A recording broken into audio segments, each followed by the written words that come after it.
సంస్కారంతో నా ఆకలి తీరుతుందా నాయన? 4 నాళ్ళైంది ఆహారం లేక. ఆ ఆవు పాలిచ్చి ఆశీస్సులు అందుకుని వెళ్ళు నాయన. మహర్షి, ఇది యజ్ఞపశు. ఈ ధేనుపై నాకు అధికారం లేదు. నగరానికి వెళ్లి ఆహారం అర్థించి తీసుకొస్తాను. కొంచెం శాంతించండి. మూర్ఖుడా, మహర్షి అడగడమే మహాభాగ్యంగా ఎంతగా ఇవ్వనంటావా? మాకు ఆ మాత్రం ధర్మం తెలియదంటావా? నీ దురహంకారానికి ఫలితంగా సర్పరూపమే బ్రతు.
స్వర్ణమంజరి కావాలనా, సర్పము కావాలనా? స్వర్ణమంజరి. స్వర్ణమంజరి నిజంగా నాకు దొరుకుతుందా? స్వర్ణమంజరి నీకు లభించేట్టు చేస్తాను రా. స్వర్ణమంజరి నిజంగా నా దక్కితే నా కాలుగడికి నీ నెత్తిన, నీ కాలుగడికి నా నెత్తిన తొలుకుంటా. పద.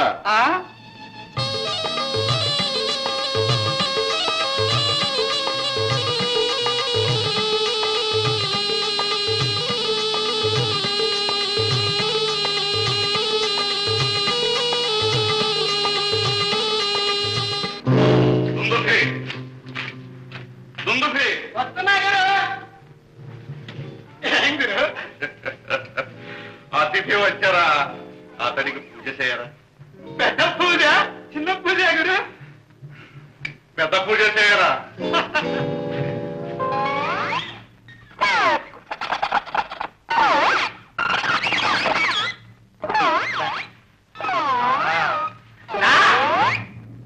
అవకాశం ఇవ్వకపోతే తప్పు మనదే అవుతుందన్నావి. ఇచ్చిన గడువు దాటిపోయింది. ఇప్పుడేమంటావు? ప్రగల్భాలు పలకగానే ప్రతిభావంతుడి భ్రమ అంటావు కదూ? కాదు నాన్న, అతడి ప్రతి మాటలోనూ ఆత్మవిశ్వాసం నిండి ఉంది.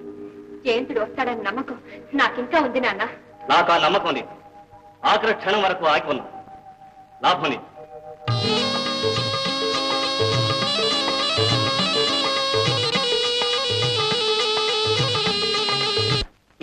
కానివ్వండి. బాలుణ్ణి యోగ స్తంభానికి బంధించండి. కానివ్వండి.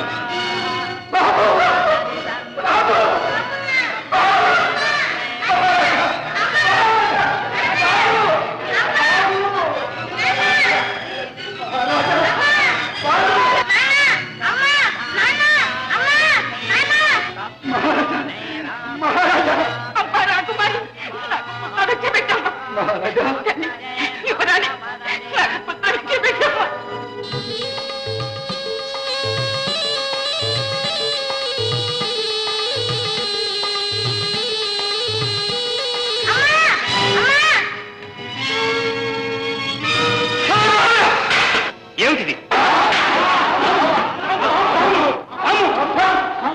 నేను జయంతుణ్ణి పంచాల రాజా. అదుగో నీ యజ్ఞపశు. ఆ బాలుణ్ణి బంధవిముక్తుని చేయండి. ఇదే మన యాగపశు. బాలుణ్ణి విడవండి, విడవండి. రాకుమార, ఏమిటి రూపం? మార్గమధ్యంలో ఒక మాయావి నాకు ఈ రూపం కల్పించాడు. దయామయులైన మీకీ కఠిన శాపమా? చూశారా నాన్న, మాట నిలబెట్టుకున్న మహావీరుడు. అవును తల్లి. ఈ మహనీయుడికి మనం చేయగలిగిన ఉపకారం ఏమిటి? ఈ సర్పరూపం ఎలా తొలగిపోతుంది? నాన్న, పవిత్రమైన పద్మ సరస్సులో స్నానం చేస్తే ఎటువంటి మాయలు మంత్రాలైనా తొలగిపోతాయి. మీ అనుజ్ఞ అయితే తక్షణం బయలుదేరి తల్లి. దానికి నువ్వే సమర్థురాలివి. ఈ రాకుమారునికి నిజ రూపం వస్తే నిన్ను కన్న నా బ్రతుకు సార్థకత చెందుతుందమ్మా. త్వరపడు. అలాగే నాన్న.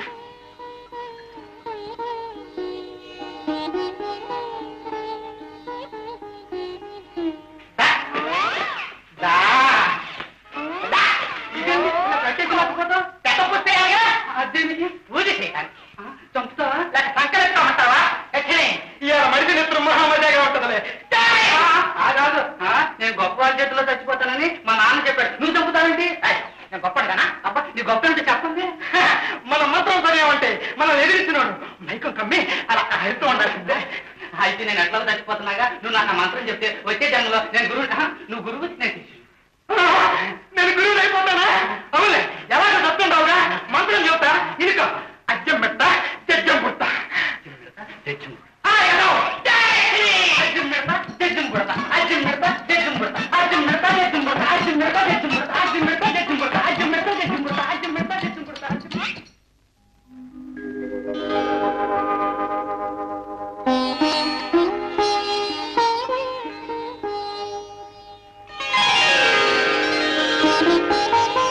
పద్మ, నీ మేలు జన్మజన్మలకి మర్చిపోలేను. మీరు నాకు కృతజ్ఞత చెప్పుకోకర్లేదు. సర్పరూపంలో మీరుండడం నాకు ఇష్టం లేక నేను ఈ పని చేశాను. అయితే నేను ఈ రూపంలో ఉండడమే నీకు ఇష్టం అన్నమాట. ఏ మీకు కష్టంగా ఉందా? అవును. ఎందుకో? ఎందుకా? సర్పరూపంలో నీ కంఠాన్ని అలంకరించినప్పుడున్న ఆనందం నాకు ఇప్పుడెక్కడుంది? నా దేహం అంతా తీయని బాధ ఎందుకో అనుకున్నాను. సర్పాన్ని ధరించినందువలనన్నమాట. పద్మ, తీయని బాధలోనే తీరని కోరికలు దాగి ఉంటాయి. ఏమిటో ఆ కోరికలు? చెప్పమంటావా? ఉమ్. ఇది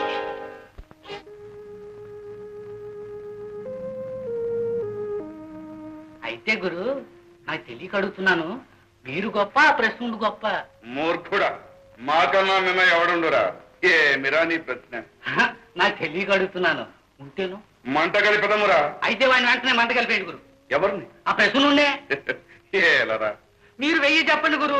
మృత్యువు గోర తెచ్చిన వాడే మీకంటే గొప్ప. వాడు వచ్చాడో మిమ్మల్ని లెక్కే చేయడు. లెక్క చేయడో డొక్క చీల్చదమురా. వాడు లెక్క చేయకపోవడం మీరు డొక్క చీల్చేయడం నాకెందుకు గురు? ముందే లెక్కలోంచి తప్పించేస్తే పోలా అడ్డు. ఎవరికి? మనకే ఆ స్వర్ణమంజరి. బడా, మంచి ఆలోచనరా. నీవురా ఈ మాంత్రికుడికి తగిన మంత్రివి.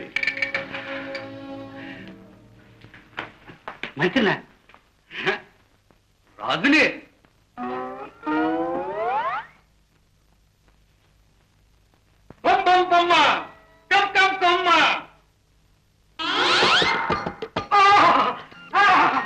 ఏ సోకుండైనా స్వామి రంగ రాయే నా చిలకల కొలికి నన్ను ఏలుకోయే. నువ్వు అట్ట మేర మీద కూర్చుంటే నాకు సిగ్గేస్తుండేది మావా. ఎలా? ఏం కావాలి చెప్పు కావే. చెప్పుకోవటానికి కూడా సిగ్గెందుకే నమ్మకాయ లడ్డు. అదిగో అదే కావద్దండి. అమావాస్యన్నమాట మర్చిపోయా ఏంటి? మన సరసానికి అమావాస్య అంటే మనకు ప్రతిరోజు పౌర్ణమే. మన లేత కొబ్బరి మొక్క. ఈ గురువు వస్తాడేమో. గురువు లేడు. మనం రమ్మంటే వస్తాడు, పొమ్మంటే పోతాడు. అది మన తొడాక. గురువు అయితే చూడు. పోయి చిన్న మొగడా, ఆ పిల్లకాడి కన్నా నువ్వే అందంగా ఉండావే. నిజంగా స్వర్ణమంజరి, నువ్వు నా పాలిట స్వర్ణమంజరి.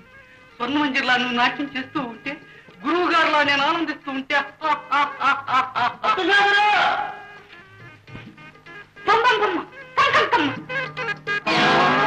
కొలికి నా మిఠాయి లడ్డు, నా లేత కొబ్బరి ముక్క. అదేండి సిగ్గొచ్చినట్టు చెయ్యడ్డం ఎత్తుకున్నా. తీసయ్యా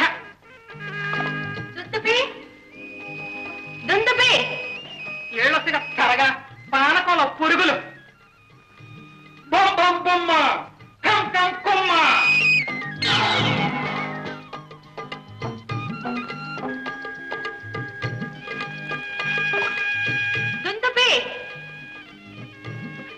ఏం తల్లి ఎవరో పాల లేకుండా ఎలా వచ్చావు?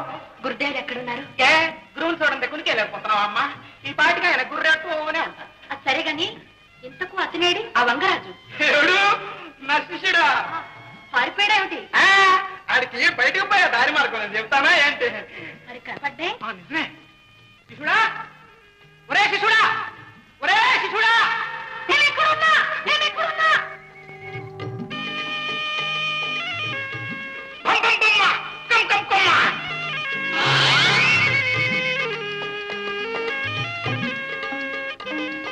ఎడేనా శిశుడు? శిష్యుడు చెప్తావా లేదా?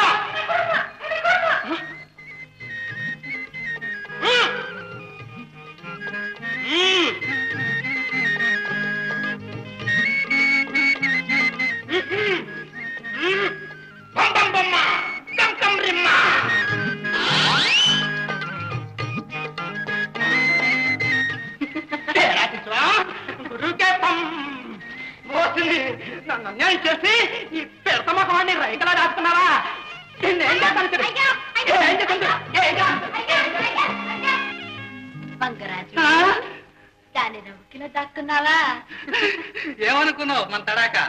ఇంద్రజాల మహేంద్రజాల మార్తాండులం, గజకర్ణ గోకర్ణ చక్రవర్తులం. నిజమే బంగరాజు, నీ గురించి ఏమనుకున్నా చాలా గొప్పవాడివి. కానీ ఏం లాభం? నీకు నా మీద నమ్మకం లేదుగా? నీ మీద నాకు బోలెడంత నమ్మకం ఉంది. నిజంగా?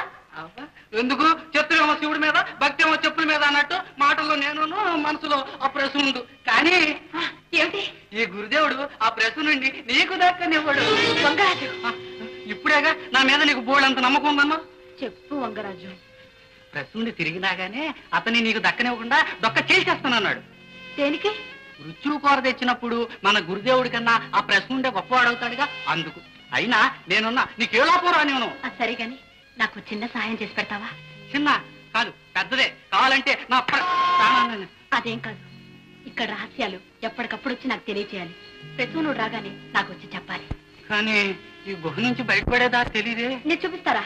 ఓ అంతకంటేనా?